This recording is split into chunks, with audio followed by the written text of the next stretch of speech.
Olá, meu nome é Gustavo Meirelles, médico radiologista, empreendedor na área de saúde e presidente do conselho da IDR, Inteligência Diagnóstica Remota. Este é mais um episódio do ExpertCast, podcast focado em inovação em saúde, com apoio da Agfa. Em cada episódio, recebo convidados que são especialistas em temas relacionados à inovação, principalmente na área de saúde. A ideia é te deixar por dentro do que há de mais atual em novas tecnologias no setor e das novidades que estão vindo por aí. Neste episódio, recebo novamente meus amigos e colegas médicos Rodrigo Jacobian e Wagner Castropil para continuarmos a nossa conversa sobre medicina de estilo de vida. Eu já aprendi bastante com os dois na primeira parte do bate-papo e tenho várias outras perguntas aqui para compartilhar com eles. Bem, Rodrigo, Castropil, um prazer ter vocês aqui novamente. Obrigado. Muito obrigado. Novamente é um prazer e uma honra. Obrigado, Gustavo. Vamos continuar aí. Foi muito legal o nosso papo sobre medicina de estilo de vida. Eu fiquei pensando aqui algumas coisas. Eu me lembro de um conhecido que foi ao médico, não tem muito tempo, e o médico prescreveu para ele um livro, O Jeito Harvard de Ser Feliz. Ele até postou isso nas mídias sociais, a pessoa, o médico prescrevendo um livro. Eu vou voltar para aquele tema que eu estava falando no primeiro, que era, a gente está habituado a ir no médico e ele pediu um monte de exames ou prescreveu um monte de remédios, né? E o médico prescreveu no receituário mesmo, leia O Jeito Harvard de Ser Feliz, né? E aí, estou pensando nisso, porque esses dois citaram, e aí eu vou puxar até o gancho para esse livro, que foi a prescrição, que ele fala muito desse grande estudo feito em Harvard sobre a felicidade, que está há muitos anos, e a principal conclusão talvez é que o fato de manter relações interpessoais saudáveis, duradouras, é algo que traz felicidade no longo prazo, né? Eu queria que vocês falassem um pouco. É um dos pilares da medicina do estilo de vida. Eu queria que vocês falassem um pouquinho aí da questão dos relacionamentos interpessoais, e aí o Rodrigo disse também dos intrapessoais, né? Então, eu comigo mesmo. Eu acho que essa prescrição de um livro é muito interessante, né? Eu acho que ele está sendo médico, efetivamente, né? Eu acho que o médico hoje desviou um pouco, a medicina foi desviando para um caminho muito técnico, um caminho muito super, hiper especializada para tratar o joelho do paciente com artrose, né? E você muitas vezes esquece o conceito, o contexto aí do que é ser médico efetivamente. Eu adoro prescrever livros para meus pacientes.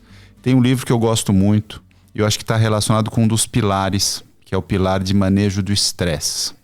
Fugi um pouco da tua pergunta, mas... Não tem problema, esse era o outro tema que eu ia abordar aqui logo em seguida, então fique à vontade. É um dos pilares que eu acho fundamental. Eu gosto de prescrever o livro O Poder do Agora. Ah, já li esse também, ótimo. Que eu acho que tem muita relação com o estresse, porque eu acho que o tempo é o que efetivamente gera o estresse nas pessoas. E é muito comum, eu acho que a gente vê pacientes, hoje o estresse é uma coisa presente e constante em muito do nosso dia a dia, né? O que isso tem a ver com um paciente no consultório do ortopedista? Tem tudo a ver, né? Tem tudo a ver. Às vezes muitas lesões elas são frutos de estresse que chegam ao ponto do cara usar a atividade física de uma forma errada, fazer atividade física de uma forma errada, estar estafado ou estar em sobrecarga e acaba gerando uma lesão. Então, eu acho interessante essa proposição. Eu conheço o livro também, O Jeito Harvard de Ser Feliz, e eu queria sugerir, deixar para os leitores esse livro, O Poder do Agora, que é um livro que, de uma maneira como eu entendo, ele desmistifica um pouco o tempo e desmistifica um pouco o manejo do estresse como a gente está acostumado no nosso dia a dia, né? Eu adorei essa história de prescrever livro, que também eu gosto muito dessa ideia. E eu vou responder das relações, mas antes disso eu queria falar, quando a gente tem uma relação médico-paciente, tentar sair um pouco desse formato, né? Que é, você faz um diagnóstico e prescreve um tratamento. Faz um diagnóstico, prescreve. Isso continua, não sou contrário a isso. Isso faz parte, deve continuar na medicina. Mas a questão é a gente abrir um pouco mais para esse tipo de relação onde, já que estamos falando de relacionamento, existe essa relação médico-paciente, onde a gente instrui a pessoa a abrir possibilidades dela assumir a responsabilidade sobre a vida dela. Então, quando você sugere um livro, você sugere uma mudança de estilo de vida, ou um hábito novo, como um hábito de passar a meditar diariamente, ou um hábito de você fazer uma atividade física, um hábito de você ter uma alimentação mais saudável, um hábito de você cuidar mais do sono, muitas vezes o paciente fica um pouco mais incomodado, porque no modo que a gente está estruturado na sociedade, ele vai para o médico buscando uma solução que o médico vai dizer para ele o que fazer. E quando o médico fala, leia esse livro, já gera estranhamento. Ou você já pensou em fazer uma atividade física, né? E por aí vai. Então, já muda até a relação médico-paciente. Eu acho que a gente tem que olhar para isso também. Em relação a esse livro, a esse estudo da Harvard, realmente é muito interessante, que mostra que as pessoas vivem mais e mais felizes quando tem mais relacionamentos. Isso é um fato, isso já não tem mais, não é um achismo, já é uma evidência. E quando eu começo com a intrapessoal, né, todo yogi, todo meditador começa o seu dia ou começa a sua relação consigo mesmo. Né? O yogi, ele é um cientista de si mesmo. Ele vai se observar, ele vai perceber as suas relações primeiro em si. Então não é da boca para fora que eu falo que é um intrapessoal importante. E os relacionamentos, né, os estudos mostram, tem duas coisas que eu queria dizer em relação ao que os estudos mostram. Eles mostram isso, que quanto as pessoas chegarem na idade mais avançada, quanto mais relacionamentos estáveis e profundos e próximos, dá mais propósito, dá mais disposição para viver. Isso é muito válido, e a gente sabe o trabalho que é manter relações próximas ao longo da vida, né? Eu tenho um entendimento que o yoga, de certa forma, a palavra pode ser uma relação consigo, com o todo, e o casamento ou uma relação mais próxima, duradoura, é um dos yogas mais difíceis que existe. Então, eu acho que isso é um fato também. E um adendo a isso, algumas pesquisas recentes que eu tive a oportunidade de ler, mostra que relacionamentos mais rápidos e mais sutis também ajudam. Vou dar um exemplo prático. Você sair com seu cachorro, dar uma voltinha no quarteirão e conversar, falar um oi, trocar um olhar, trocar um sorriso. Ou você vai na padaria, conversa com as pessoas, chama pelo nome, você conheceu seu porteiro. Enfim, essas relações rápidas, fugazes, também trazem sensação de pertencimento, sensação de estar bem, de estar integrado na sociedade. Então, não só a relação próxima, íntima com os nossos entes mais queridos, mais próximos, também essas relações mais breves, mais rápidas, mais fugazes do dia a dia também trazem uma sensação de pertencimento, uma sensação de bem-estar e de dar vontade de continuar vivo. Então esse é um detalhe a mais que me chegou recentemente num estudo que eu li, que eu falei, realmente faz diferença. E voltando aqui no clube, né? Aquela pessoa que você encontra no clube, troca uma ideia rápida, ou no caminho, eu ando muito a pé, faz mais de 20 anos depois que eu voltei dos Estados Unidos, eu não tenho carro, então eu ando muito a pé. Um breve contato, uma breve troca de ideias também ajuda a gente a viver mais e melhor. É interessante isso, né? E isso que você está citando agora, eu também ando de bicicleta ou a pé um bom tempo. E a gente vê a cidade de uma outra forma e interage com as pessoas de uma outra forma, né? Principalmente a pé. E esses relacionamentos breves, eu fico pensando aqui, eu li um livro recente também contando sobre o Japão.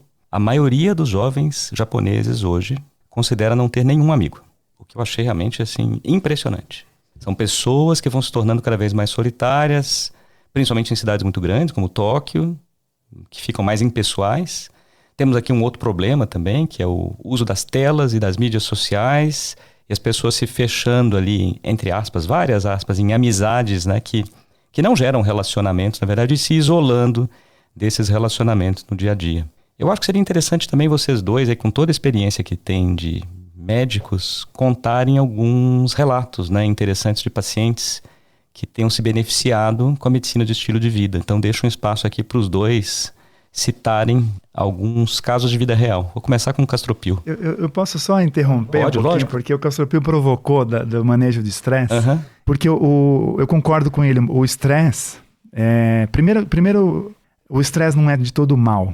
Porque todo mundo fala assim, o estresse ele acaba com tudo, o estresse é o grande mal da atualidade, o estresse das cidades grandes, o estresse do trabalho, o estresse de não sei o quê. Eu acho que o estresse, um desafio, ele pode nos provocar a gente viver melhor. Por isso que eu gosto do termo manejo do estresse, porque é você manter o estresse numa zona onde ele vai te provocar a se mexer, vai te provocar a se desenvolver, vai te provocar a evoluir, mas não numa sobrecarga onde ele passa do ponto e a gente entra num burnout ou a gente entra num quadro depressivo e por aí vai. Então, eu gosto muito dessa história do manejo do estresse, como a gente pode receber esses distintos estímulos e se apropriar para dentro de si. Por exemplo, né, na nossa profissão como radiologista, você olhar aquele monte de exames que você tem que enfrentar naquele período pode ser muito estressante e os casos podem ser estressantes e por aí vai. Mas, ao mesmo tempo, aquele desafio pode ser colocado, e falando de livros, eu gosto muito do livro do fluxo, né, do flow. Você pode ser colocado ali, por exemplo, entrar num estado de atenção, e eu tenho nenhuma dúvida que as ferramentas todas da medicina do estilo de vida e do manejo de estresse nos ajudam a colocar a atenção plena no que a gente está fazendo, nesse momento de agora, reduzindo o que já passou, aquela ruminação do que já passou e reduzindo a ansiedade pelo que está por vir. A hora que você mergulha no momento e entra num estado de fluxo que ele pode vir de várias maneiras, você está manejando o estresse, você está vivendo mais e melhor e sendo mais produtivo. Então, eu só queria fazer esse parênteses, porque o estresse não é todo mal, tem várias maneiras de manejá-lo, de várias formas, de técnicas, mente, corpo e por aí vai. Não temos tempo para elaborar tanto, mas eu gostaria de deixar essa colocação para a gente aprender e se apropriar no manejo dele, porque o estresse está aí, a vida ela é estressante, ela tem desafios diários, desafios mensais e aí vai.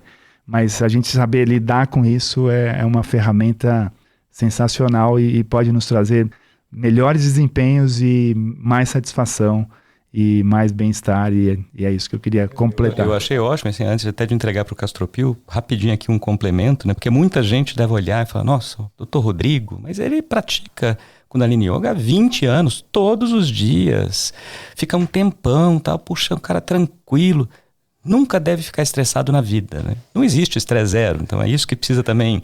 O Dalai Lama se estressa, o Desmond Tutu se estressa, e eles contam isso, por sinal, tem um livro fantástico dos dois. Então, isso acontece com todo mundo, mas é usar a nosso favor, né? Eu vou passar para o Castropil, se ele quiser pode complementar esse ponto, mas também contar algumas histórias que ele, como médico, presenciou com seus pacientes. Eu quero complementar, sim, porque eu acho que foi muito bem colocado, né? O Rodrigo colocou a descoberta do fluxo, que é de um cara que tem um nome impronunciável, né? Que é o Mihaly, não sei o quê, croata, psicólogo, que descreveu e fala sobre o fluxo, né? E eu acho que isso é perfeito. Você, num estado de fluxo, você entrega, você esquece do tempo e você performa muito melhor. É o que a gente faz no esporte. É o que você aprende a fazer no esporte. Porque se você, primeiro, fizer teu esporte olhando para a medalha, esquece. Você tem que fazer o teu esporte curtindo o que você está fazendo, o teu melhor naquele momento e entrando em fluxo, aí você vai entregar um excelente resultado, né? Se você ficar correndo a maratona pensando na medalha, né? Você tem que correr a tua maratona entrando no fluxo da corrida, né? Então isso é controlar o estresse. E a gente aprende muito isso no esporte e na atividade física. A atividade física ensina a gente a controlar, porque o estresse faz parte, ensina a gente a manejar o estresse e ensina a gente a entrar num fluxo que vai te levar a uma melhor performance. Dito isso, o que eu procuro fazer muito com os meus pacientes, e acho que não tem uma história, duas, tem várias histórias, eu vou tentar explicar um pouco o conceito, um pouco pegando o que o Rodrigo disse, de transformar o paciente em estar na posição de direção da sua própria vida. E é muito comum um paciente chegar no consultório e falar, estou com uma lesão, estou com uma artrose, o problema é teu, resolve para mim. E eu falo assim, tá bom, você realmente tem uma artrose, precisa fazer uma cirurgia no joelho, eu vou resolver esta parte do problema, mas tem uma outra parte do problema que é tua, que é fazer fisioterapia. E se você não fizer a fisioterapia que você precisa fazer, não vai dar certo o resultado. Eu faço a minha parte, você faz a tua. E há um combinado de que eu vou fazer a cirurgia da melhor forma que eu conseguir fazer e que ele vai fazer a fisioterapia da melhor forma que ele vai conseguir fazer. Só que desse combinado tem um truque. Já que você começou a fazer a fisioterapia, por que você não usa esse horário que você já está fazendo fisioterapia 3 vezes por semana para fazer uma atividade física 3 vezes por semana? Por que você não parou de fumar? Por que a gente já não continua parando de fumar? Por que você já não fez uma alimentação melhor para você ganhar a tua massa muscular depois da cirurgia? Por que a gente já não continua? Então tem todo esse Combinado que eu não conto para ele tudo de uma vez, eu só conto para ele a parte da fisioterapia, porque senão ele desanima, ele vai embora, ninguém ia operar. Você fala assim, olha, você vai operar, você vai ter que fazer fisioterapia, atividade física, mudar a tua nutrição. Não, eu quero fazer, não, desculpa, doutor, não dá para mim. Deixa em outro. Só me opera e pronto. Então, essa é a minha tática ao longo desses mais de 20 anos dentro do Vita, onde eu uso a ortopedia, mas eu uso o processo, o evento da cirurgia, como parte de um processo de procurar mudar os hábitos desse indivíduo e levar ele a ter uma melhor qualidade de vida depois, no final do tratamento. Tem vários exemplos de atletas, mas tem um que me marcou muito. Um senhor que eu operei o joelho dele, que ele tinha uma artrose do joelho e que ele passou por todo esse processo. Eu costumo ver meus pacientes nos primeiros meses muito frequentemente, mas eu costumo ver até 2 anos de cirurgia. E quando ele estava no retorno de 2 anos de cirurgia, ele perdeu 25 quilos. Ele falou para mim assim, mas por que eu não operei antes? Você fez quase uma bariátrica junto, quase uma né? bariátrica, junto com uma cirurgia de joelho, ele perdeu 25 quilos. Então isso me anima muito a entender a medicina dessa forma, entendeu? Eu estava pensando enquanto vocês falavam aqui, gerenciamento de estresse, essa mudança também de atuação do paciente. Me lembrei de um outro livro que acabei de ler, chamado Foco Roubado. Ele é um jornalista investigativo, escreveu alguns livros interessantes. E esse é um livro mais recente dele. Ele cita, e assim, teve burnout, excesso de trabalho, algo bem comum no mundo moderno, né? Então, hoje em dia, o que está mudando isso, né? Bem, medicina do estilo de vida, por mais que seja ancestral, ganhando muita força aqui, porque a gente está vendo que não funciona isso, né? Olha, eu preciso trabalhar, eu preciso dormir o mínimo possível, eu vou comer alguma coisa rápida aqui que eu tenho que voltar para trabalhar. E a sociedade está pagando o preço, né? Falei das telas, falei do estresse. E nesse livro, Foco Roubado, ele cita que ele pegava muito trem ali de Nova York para Washington, se não me engano. E ele estava no trem, 3 horas e pouco, e ele ia no caminho, escrevendo com texto, respondendo os e-mails, sendo produtivo, sendo multitarefa. E eu olhava, às vezes, tinha uma outra poltrona e tinha uma senhora ou um senhor olhando para a janela.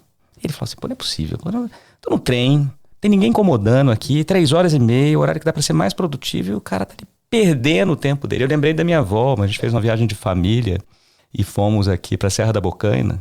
E a gente, poxa, todo mundo, ela pegava uma cadeira, ela com 94 anos, sentava no sol e ficava lá sentada, numa boa, no fluxo, né, Castropil? Tava ali no fluxo. E como que a gente foi perdendo isso, né? Assim, criou-se essa lenda de que o mais produtivo é aquele que trabalha mais tempo, é aquele que sai mais tarde, chega mais cedo, é o cara que faz um monte de viagens a trabalho.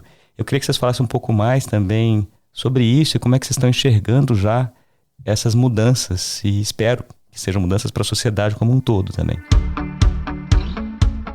Primeiro, essa multitarefa. Eu acho que eu vou entrar um pouquinho nisso. Porque a multitarefa parece que a gente vai dar conta de um monte de coisa e quanto mais a gente faz ao mesmo tempo é melhor. E não é. De fato não é, tem artigos robustos mostrando isso. As mulheres têm mais capacidade de multitarefa do que os homens, isso é um fato. Mas independente disso, você se colocar sua atenção plena, total no que você está fazendo, numa única tarefa, acabou essa tarefa, você coloca sua atenção total numa próxima tarefa. Já tem artigos e eu tenho experiência pessoal e de vários indivíduos que eu auxilio com as práticas de meditação, que isso é muito mais eficiente, te dá mais bem-estar e te dá mais entrega de performance. A hora que você vai trabalhar, seja com o que for, você está ali, a capacidade de você entrar no estado de fluxo, você estando só ali é maior e você vai produzir mais. Depois, a hora que você vai ficar com seu filho, você vai ficar com seu filho. Você vai ficar com a sua mãe, vai ficar com a sua mãe, você vai fazer sua atividade física, vai fazer atividade física. Um grande vilão hoje é o smartphone. Eu tenho tido o hábito de deixá-lo desligado. A gente entrou aqui, eu desliguei mesmo, power off, assim. Então é uma alegria desligar o telefone. Eu posso, como radiologista, eu posso. Então essa é uma coisa interessante, de você estar, ao invés de multitasking, multitarefas, você fazer uma tarefa até o fim, depois fazer outra, depois fazer outra. O manejo do estresse conta com isso como uma bela ferramenta. Isso eu queria deixar claro. E a outra, quando você contou da sua avó olhando para o céu, isso é outra coisa que eu tenho prescrito isso para os meus alunos que procuram pelo Kundalini. Eu falo assim, olhe para o céu. O cara olha para mim até meio espantado.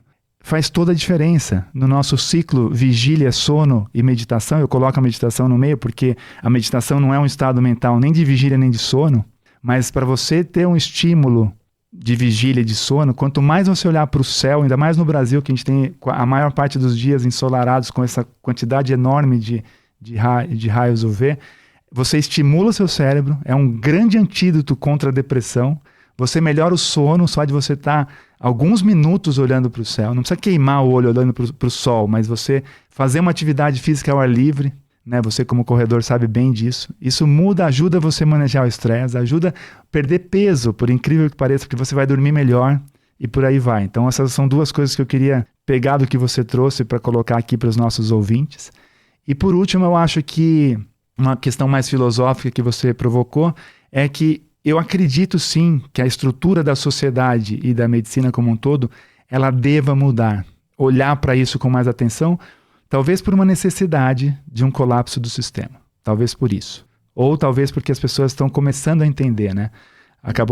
Foi até uma sugestão do Castropil, que saiu uma série Como Viver até os 100, e ele fala de tudo isso que a gente conversou hoje nesses 2 episódios do podcast. São coisas assim, estar ao ar livre, fazer uma atividade que faz sentido, prestar atenção no que está fazendo e por aí vai. Tão simples e tão complexo. É isso mesmo, né? Tão simples e tão difícil. Né? Foi isso, a sociedade foi se estruturando para que a pessoa que está ali, a minha avó lá, seja visto, olha, mas como assim, que perda de tempo, né?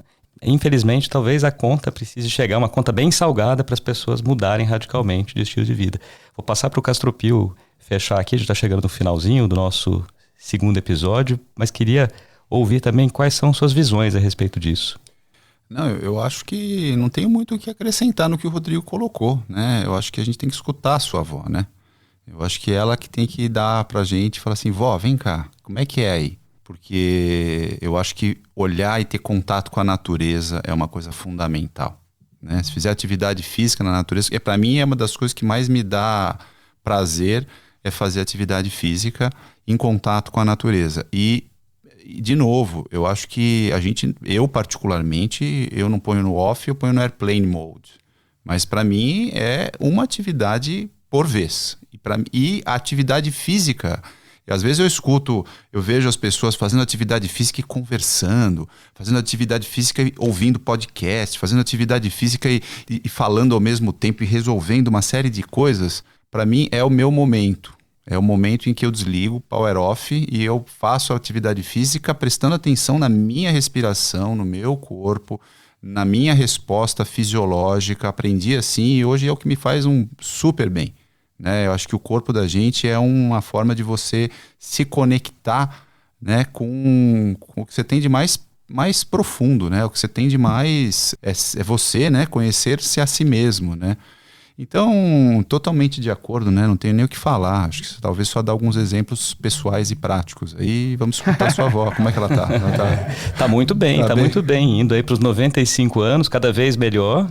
E aí o que a gente, deixamos aqui de recado final, né, para o nosso ouvinte é prestar atenção em si mesmo, prestar atenção na natureza, ter uma alimentação saudável, cuidar bem do sono, gerenciar o estresse, ter mais relacionamentos interpessoais e intrapessoal. São várias lições aqui da medicina de vida que não são novidade, né? Na verdade é simplesmente resgatar tudo aquilo que já vem de muito tempo e que infelizmente a gente foi deixando de lado em troca de multitarefas, uma cultura de uma produtividade extrema, uma cultura também do trabalho desenfreado.